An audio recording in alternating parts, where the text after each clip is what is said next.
Kak, kalau cindo yang lain kan harus nikah sama sesama cindo. Nah, kalau kakak gimana? Sebenarnya cindo nikah sama cindo itu kan tujuannya biar anaknya dapat marga. Nah, kalau aku sendiri sih, ya apa aja yang penting seagama gitu, nggak harus cindo juga. Soalnya, buat aku kan sekarang agamaku Islam ya. Aku buat nyari cindo yang Islam tuh susah banget. Karena ya jarang gitu kan. Jadi ya apa aja, mau Jawa, mau Batak, mau apapun itu terserah, gak masalah. Yang penting balik lagi seiman gitu. Masuk Islamnya kayaknya waktu aku SD deh. Oh, berarti setelah nikah, udah punya anak, baru kembali Islam.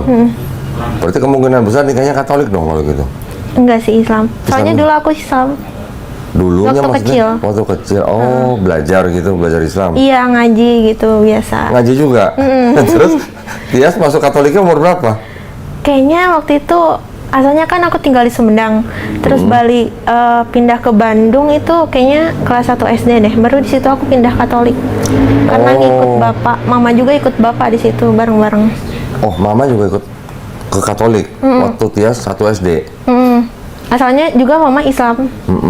Terus pindah ke Bandung Katolik. Terus mama masuk Islam lagi, tapi aku tetap di Katolik gitu. Oke, tapi papa mama sekarang masih hidup bareng kan? Masih kan? Ini banyak yang begini nih. Iya. Bener, banyak yang begini. Belum lama kemarin juga anak muda begitu, orang tuanya juga udah pisah, nikah lagi, beda agama lagi gitu. Iya. Berapa saudara? 2. Dia nomor? 1. Nomor 1. Adiknya juga Islam. Islam adekku. Terus? Ke bawah mama. Oh, ke bawah mama. Tapi ada nama baptisnya dia Maria. Tias nama lengkapnya siapa? Tias siapa? Tias Aprilia. Aprilia. Nggak ada nama baptis. Ada Katarina tapi nggak dimasukin ke akte. Oke. Baptisnya umur berapa?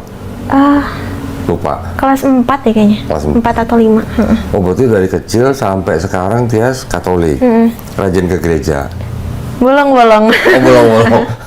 Udah seminggu sekali masih bolong-bolong lagi. Iya. Udah seminggu sekali bolong-bolong. Nanti kalau tertarik ke Islamnya kenapa? Sebenarnya lebih ke dari awal baptis tuh nggak pernah paham sama konsep ketuhanannya. Oh, yang Trinitas. Oke. Nggak pernah bisa paham. Jadi kalau berdoa ngomongnya tetap Tuhan Yesus. Tuhan Yesus. Mintanya tetap ke Tuhan Yesus. Loh kan akhirnya nanti di kalimat belakangnya kan ada dalam nama Yesus. Iya. Jadi minta ke Tuhan Yesus dalam nama Yesus gitu. Iya. Itu dia karena nggak paham juga. Kan harusnya mintanya ke Bapa dong. Iya, iya sih harusnya. Oke. Terus ada yang mau ditanyain atau apa ya? mungkin Mungkin itu sih tentang sebenarnya Tuhannya tuh beneran ada 3 apa gimana? enggak dong. Kalau orang Katolik mengatakan Tuhannya satu, Esa.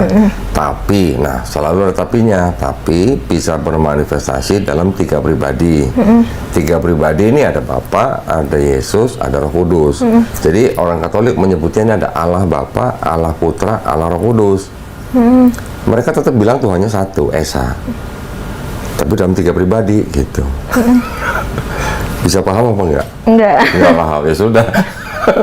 Jadi mereka katekisasinya bilang Bapa itu Tuhan, Putra itu Tuhan, Roh Kudus itu Tuhan, tapi bukan 3 Tuhan, tapi 1 Tuhan.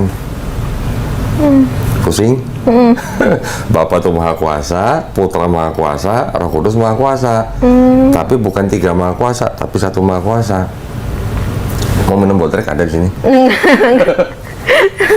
Tapi yang bikin bingung tuh aku pernah baca kan di Alkitab kayak Tuhan lagi doa di Taman Getsemani itu mau disalibkan. Katanya dia Maha Kuasa tapi kenapa minta lagi gitu? Kalau kata Romo atau kata pastor, karena Yesus sedang berada atau menjadi manusia. Dalam kemanusiaannya dia berdoa kepada Bapa. Berarti bukan Tuhan. Tapi di abad ke-5 kalangan Kristen menetapkan bahwa Yesus punya dui natur atau sifat ganda. Sifat gandanya itu apa? Sepenuhnya manusia, sepenuhnya Tuhan. Jadi pada waktu dia jadi manusia, ya dia punya daging, punya tubuh, yaitu manusia. tapi di dalamnya ada sifat keilahiannya. Ini kenapa jadi saya ngajarin nih? Memang itulah akidah atau teologinya Kristen, ya. Makanya banyak celah atau banyak banyak bolong-bolongnya yang bisa kritik gitu. Nah, kalau dibilang sepenuhnya manusia, sepenuhnya Tuhan, pada saat Yesus jadi manusia, dia kemanusiaannya ya tidak maha kuasa, tapi keilahiannya yang maha kuasa. Jadi boleh dikatakan kalau dengan bahasa sekarang ya sedang menyamar gitulah. Menyamar dan pura-pura gitu. Pura-pura contohnya apa? Ketika Yesus ditanya kapan hari kiamat itu, Yesus di dalam Bible mengatakan tentang hari itu tidak ada yang tahu, hanya Bapa saja yang tahu. Anak pun tidak, malaikat pun di surga tidak. Nah, kata pendeta atau kata Romo, kemanusiaannya memang nggak tahu, tapi keilahiannya tahu gitu. Ilahian itu maksudnya jiwa. Keilahian itu ya berarti katanya ruh yang ada di dalam Yesus. Harusnya sama-sama tahu. Harusnya tahu kan? Iya. Kalau ruhnya tahu, berarti kan harusnya tubuhnya tahu. Cuman kalau dia bilang anak pun tidak tahu, berarti pertanyaannya lagi sandiwara atau gimana kan gitu. Nah, satu itu, Yesusnya di Taman Getsemani sebelum ditangkap dia berdoa kepada Bapa. Ya kan? Ketika Yesusnya dicobai oleh iblis, dibawa ke gunung tinggi, Yesus diperlihatkan seluruh kerajaan dunia.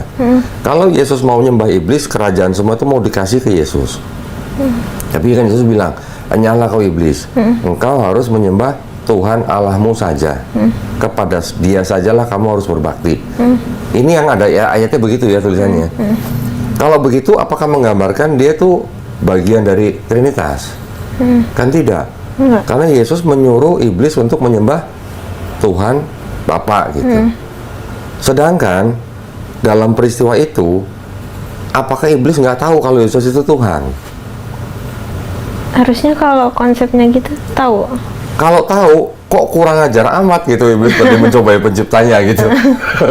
Iya nggak? Iya. Nah, kalau tahu, kok berani-beraninya iblis mencobai Tuhannya gitu. Kan lucu. Tapi kalau konsepnya kita ganti Yesus sebagai nabi, dicobain sama iblis, itu wajar sekali. Iya, wajar sekali. Ayub juga dicobain kan? Iya, semua nabi kan. Semua nabi ya gitu. rata-rata dicobain, artinya ada ujiannya.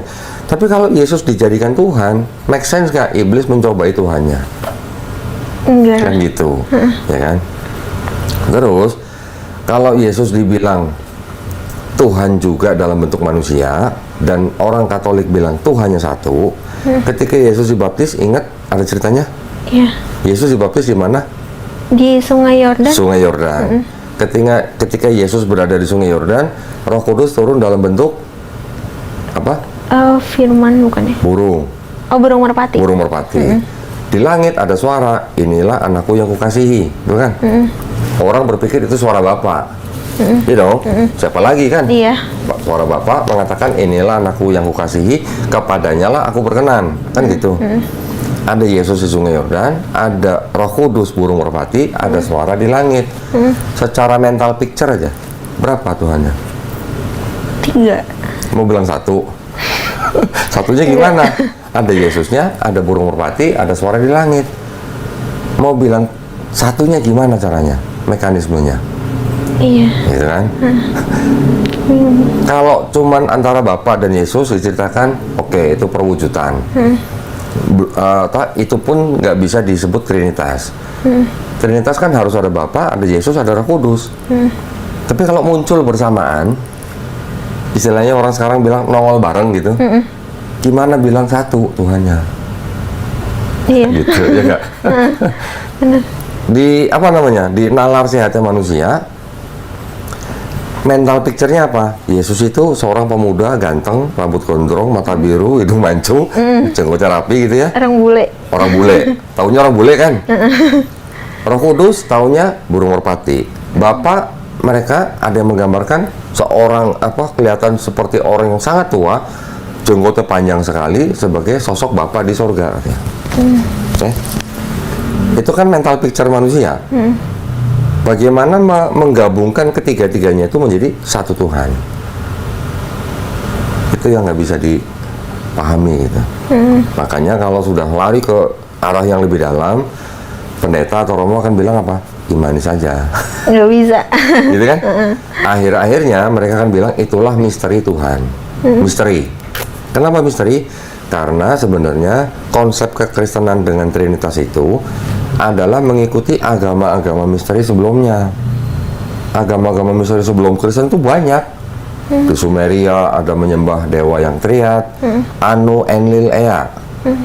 Di Persia ada menyembah triad juga, dewa Ahura Mazda, Mitra, Anahita. Di Babilonia juga ada Trinitas, menyembah dewa yang triad, yaitu siapa? Namrus, Tamrus, Semiramis. Nanti di India ada Brahma, Wisnu, Siwa. Di Mesir ada Osiris, Isis, Horus gitu. Model-model seperti itu sudah ada sebelum Kristen. Jadi ngambilnya dari itu. Meneruskan gitu. Oh. Oke, meneruskan dengan sosok yang berbeda gitu. Nah, ada cerita, dibuat cerita Yesus begini-begini, disalib, bangkit dari ketiga, diangkat menjadi Tuhan. Baru Yesus dan Bapa nih, ditambahin lah di abad 4 ada Roh Kudus. Supaya sama gitu, semuanya triad gitu. Triad itu 3 tapi 1, 1 tapi 3. Dari mana juga? Ada pemikiran-pemikiran di filosofi Yunani, seorang filsuf namanya Aristoteles mengatakan sesuai dengan perkataan orang-orang Pitagoras. Tahu Pitagoras? Tahu. Segitiga, Iya. ya kan? Sesuai perkataan orang-orang Pitagoras, alam semesta ini dibatasi dengan 3, awal, tengah, akhir. Kami menggunakan hukum ini untuk menyembah dewa-dewa kami. Gitu. Jadi kekristenan itu boleh dikatakan kombinasi antara filosofi Yunani dan paganisme. Paganisme itu adalah kepercayaan yang begini. Di alam semesta ini, setiap elemen alam semesta itu punya penguasa. Langit penguasanya siapa? Dewa siapa? Laut penguasanya dewa siapa? Gunung penguasa dewa siapa? Atau bumi di dalam tanah ada penguasa dewa siapa? Nanti udah lagi dewa cinta, dewi cinta, dewa perang dan segala macam kan? Iya. Itu adalah konsep, pernah dengar politeisme tahu? Belum sih. Politeisme artinya kepercayaan yang percaya Tuhan itu banyak. Poli. Kalau monoteisme tahu kan? Tuhannya satu. Tuhannya satu. Monoteis. Monoteis artinya kepercayaan Tuhan itu cuma satu. Tapi ada lagi kepercayaan disebut dengan henoteis. Pernah dengar? Belum. Henoteis artinya mereka apa? Mereka percaya ada Tuhan yang supreme, yang utama, tapi di bawahnya dia ada Tuhan-Tuhan yang lebih rendah daripada dia gitu. Oke? Selain itu ada lagi kepercayaan yang di Yunani bahwa dewa atau Tuhan yang supreme ini dia bisa punya anak dari Tuhan yang lain, bisa punya anak dari manusia. Ya, dewa Zeus misalnya. Iya. Punya anak dari perempuan manusia bernama Perseus. Punya anak dari perempuan lain Hercules. Anaknya 100. Banyak. Konsepnya itu juga diambil. Yesus juga anak Papa, tapi anaknya dalam arti zaman dulu mungkin orang berpikir anaknya artinya dalam arti literal. Karena Yesus dilahirkan dari Maria melalui Roh Kudus. Gitu kan? Zaman sekarang orang kalau dibilang Yesus anak biologis bukan, karena mereka bilang itu artinya kiasan, dia adalah Tuhan itu sendiri yang turun jadi manusia. Sebenarnya dia itu cuman firmannya saja yang turun jadi manusia, inkarnasi katanya. Jadi ini udah kombinasi nih, ada filosofi Yunani, ada paganisme, nanti ada lagi Platonisme, campur-campur. Banyak banget, gitu ya. Kepercayaan-kepercayaan sebelumnya yang disebut dengan pagan diteruskan oleh Kristen, dan banyak sekali di dalam Kristen itu atribut atau ibadah atau ritual yang mengikuti ritual-ritual pagan sebelumnya. Nah, kalau begitu kira-kira Kristen ini kebetulan pagan atau memang pagan gitu? Karena banyak yang kesamaan gitu, ya. Tapi kekristenan kan ketika mereka sedang baru-baru ada, mereka berusaha bagaimana caranya meyakinkan orang-orang di sekitarnya yang tadinya percaya dengan pagan bahwa Kristen ini bukan pagan, bahwa Kristen ini Tuhan tetap satu, tetap satu, tapi bisa manifestasi dalam 3 pribadi. Ujung-ujungnya konsepnya sama dengan sebelumnya. Dulu, yang dulu-dulu orang Kristen menyebut mereka orang pagan. Tapi mereka tidak sadar mereka juga sebenarnya pagan gitu. Iya, benar. Nah, kira-kira gitu sejarahnya. Karena sejarah Trinitas aja itu tidak 10-20 tahun, ratusan tahun. Dari abad pertama timbul Kristen, ya. Baru ditetapkan Yesus itu punya hakikat yang sama dengan Bapa baru tahun 325.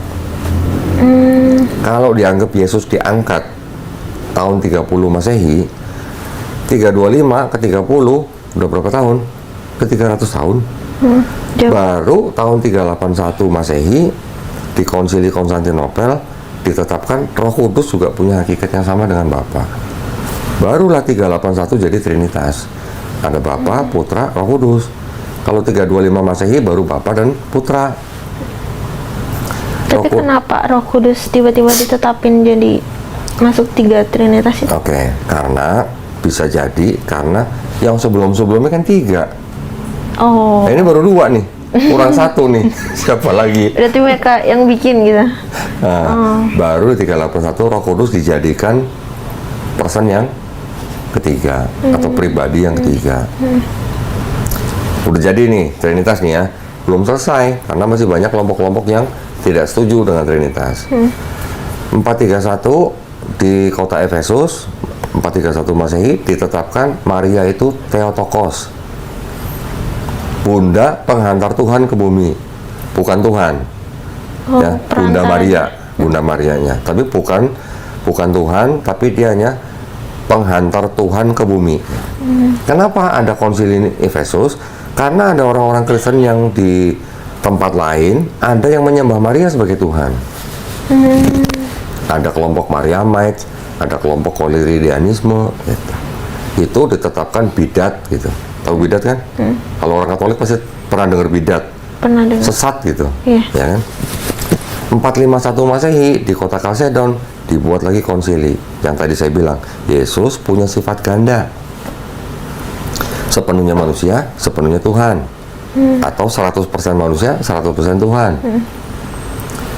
Baru tahun 553 bikin lagi konsili di Konstantinopel. Yang kedua nih. Bagaimana memisahkan sifat ganda Yesus tanpa meninggalkan Kristus. Pusing-pusing. Udah mulai pusing pasti. Iya. Bagaimana memisahkan sifat ganda Yesus tanpa meninggalkan Kristus. Nah, bikin lagi konsili di Konstantinopel yang ketiga, tahun 681. Yesus punya satu kehendak apa 2 kehendak? 2. Sebagai Tuhan nih, 2. Kenapa 2? Karena ketika di Taman Getsemani, Yesus bilang, kalau bisa, lalukanlah cawan ini daripadaku. Tapi bukan kehendakku yang jadi, tapi kehendakmu yang jadi. Kan gitu. Makanya sampai dibuat konsili tuh kayak begitu aja. Konsili tahu kan, muktamar, rapat besar gitu. Bikin lagi konsili di Nicea. Konsili Nicea kedua tahun 787 Masehi. Bagaimana orang Kristen menyembah Yesus sebagai ikon. Ya, jadi dari 325 sampai 787 berapa tahun? 300-an. 400 tahun lebih kan? 400 tahun lebih hanya untuk membentuk teologinya Kristen. Setelah itu konsili-konsili yang diadakan yang lain itu tentang manajemen gereja. Nah, itu sampai tahun kira-kira 451 abad kelima, Kristen sudah mulai pecah. Ada Kristen Timur. Sekarang kita kenal mungkin ada Kristen yang apa ya, Nestorian atau apa. Yang abad kelima ini Kristennya itu sudah kuat, sudah digandeng sama Romawi, sehingga Kristen itu disebut dengan Kristen patriarki, dipimpin oleh bapak-bapak gereja pada saat itu. Abad 5 baru di tahun 1054 abad 11 Masehi ini pecah Katolik dan Ortodok. Masalah manajemen gereja, pemimpin gerejanya, dan kedua ada satu teologi yang beda tipis sebenarnya. Ortodok bilang Roh Kudus itu berasal dari Bapa saja. Katolik bilang Roh Kudus itu berasal dari Bapa dan Anak. Cuman begitu aja. Jadi bisa. Pecah Katolik dan Ortodok. Gitu. Kalau Ortodok mengikuti liturgi Timur, kalau yang Katolik mengikuti liturgi Latin atau Barat. Tahun 1516 orang petinggi Katolik protes ke gerejanya. Petinggi ini namanya Martin Luther. Membuat tesis, ada 95 item yang diprotes ke Katolik. Oh ini nggak benar, ini nggak benar, ini nggak benar gitu. Timbul Kristen Protestan. Abad 16 tuh berarti tuh. Setelah Protestan, di bawahnya Protestan nanti ada kelompok Lutheran yang mengikuti pemikiran Martin Luther. Ada lagi Anglikan yang dibentuk oleh Raja Inggris Henry ke-8. Ada lagi Calvinis, ada lagi Metodis, ada lagi Baptis, macam-macam sampai nanti di bawahnya ada Advent, ada Karismatik, ada Pentakosta dan sebagainya. Total sekarang denominasi total semua katanya kurang lebih 60.000. Oh, banyak banget. Barulah, belum 200.000. Udah segitu banyak. Gitu. Itu hanya karena perbedaan pandangan cara memandang atau menilai sifat daripada Tuhan atau Roh Kudus atau Putra. Beda dikit-dikit timbul aliran baru. Beda dikit-dikit timbul aliran baru. Oke. Mau nanya yang waktu Yesus disalib. Itu tuh beneran Yesusnya disalib apa gimana? Kalau menurut Soalnya pandangan Katolik ya benar. Menurut aku pandangan dengar Katolik. ya, aku beberapa cerita itu katanya waktu dulu Raja Namrud itu pernah disalib juga. Terus? Iya, terus katanya emang ya cerita itu dibuat terus diambil dari ceritanya Raja Namrud gitu. Nggak cuma Namrud doang, ada Horus di Mesir, ada Krishna di India. Banyak. Ceritanya sama, diteruskan di Kristen gitu. Tapi tokohnya berbeda. Jadi bukan benar, belum tentu terjadi benar. Bisa jadi peristiwa penyalipan itu benar, peristiwa penyalipannya. Tetapi yang benar-benar disalib, apakah Yesus atau bukan? Nah itu yang berbeda perspektif. Katolik mengatakan itu yang disalib Yesus. Islam kita di Quran mengatakan bahwa yang disalib itu bukan Nabi Isa, orang yang diserupakan gitu. Orang Islam, lain jadi. orang lain. Nanti di Islam ada tafsirnya. Ada yang mengatakan tafsir itu yang disalib adalah Yudas Iskariot. Ada lagi tafsir yang lain mengatakan bahwa itu adalah murid Nabi Isa yang paling setia. Gitu. Tapi kalau di Islam kita mengimaninya Nabi Isa alaihissalam tidak dibunuh dan tidak disalib. Di Quran surat An-Nisa ayat 157. Kalau di Katolik, Matius, Markus, Lukas, Yohanes, semua ceritanya Yesus disalib, mati, bangkit hari ketiga. Gitu. Beda cerita nih jadinya nih, beda iman gitu. Tapi sebagai orang Katolik, taunya kan dosa Tias sudah ditebus dengan mati Yesus di atas kayu salib kan? Iya. Ya. Kalau gitu yang nyalib Yesus berjasa nggak buat Tias? Harusnya iya. Harusnya iya. Harusnya iya kan? Kalau nggak disalib kan nggak ditebus dosanya. Iya. Iya kan? Tapi yang menyalib Yesus ada tentara Romawi, ada gubernur Pilatus, ada imam Yahudi, ada Yudas. Yudas dibisikin sama iblis. Rentetannya gitu. Sampai disalib, oke, yang nyalib tentara, tapi tentara ini disuruh sama Pilatus. Pilatus dituntut sama imam Yahudi karena dianggap Yesus menghujat Allah katanya. Imam Yahudi bisa nangkep Yesus karena diserahkan oleh murid yang berkhianat, Yudas Iskariot.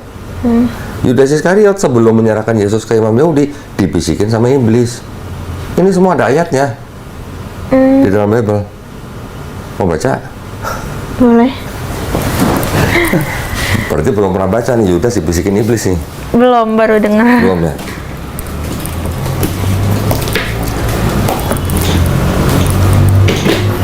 Ini koper keramat nih.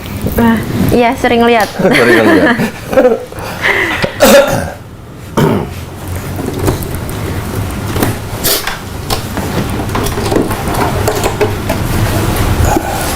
Katolik kan? Ya. Ini kitab Katolik. Ya kan? Arnoldus ND itu Katolik. Itu yang menampilkannya. Hah? Arnold itu. Arnoldus ND itu nama percetakannya. Oh. Ya.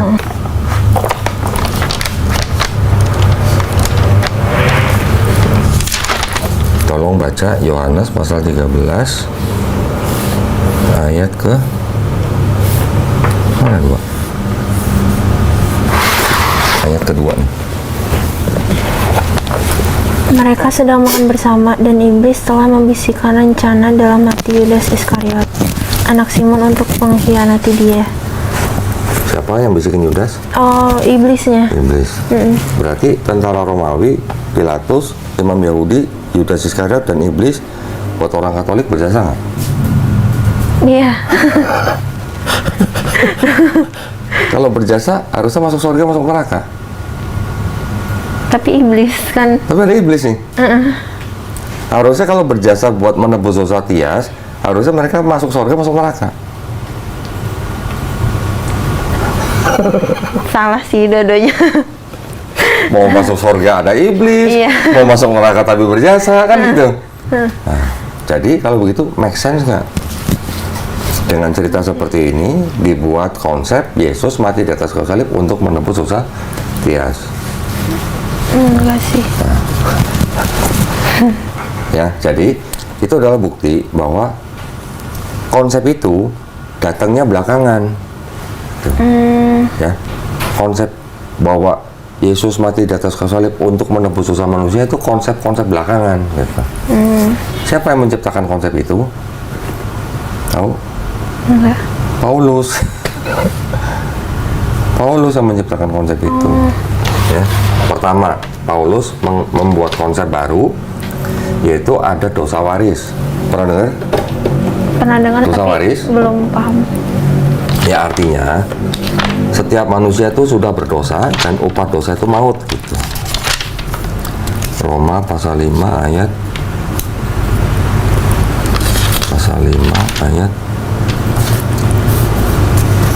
12. Roma pasal 5 ayat 12. Sebab itu sama seperti dosa telah masuk ke dalam dunia oleh satu orang, dan oleh dosa itu juga maut. Demikianlah maut itu telah menjalar kepada semua orang, karena semua orang telah berbuat dosa. Jadi Tias dulu waktu lahir sudah buat dosa waris. Baru lahir. Baru lahir tuh kalau begitu bacanya kan setiap manusia berarti udah buat dosa waris. Iya. Jadi kalau ada bayi lahir 3 hari meninggal, kira-kira menurut Tias masuk surga masuk neraka? Kalau udah ada dosa, neraka. Tega bener kan? Adil nggak Tuhan? Bayi belum tahu apa-apa kok bisa-bisanya meninggal masuk neraka. Iya. Mau masuk surga bawa dosa, gimana ceritanya? Gitu kan? Make sense nggak gitu? Enggak sih. Oke? Terus konsepnya Paulus lagi.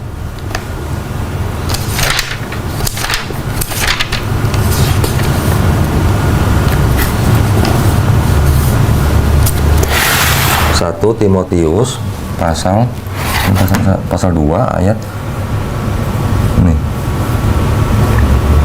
15. Perkataan ini benar dan patut diterima sepenuhnya. Kristus Yesus datang ke dunia untuk menyelamatkan orang berdosa, dan di antara mereka akulah yang paling berdosa. Akulah tuh siapa? Paulus. Timotius itu tulisan Paulus. Oh. Ya, di sini Paulus menciptakan gagasan baru atau ajaran baru bahwa Yesus itu datang untuk menyelamatkan manusia yang berdosa. Bentar. Terus ada lagi di Galatia.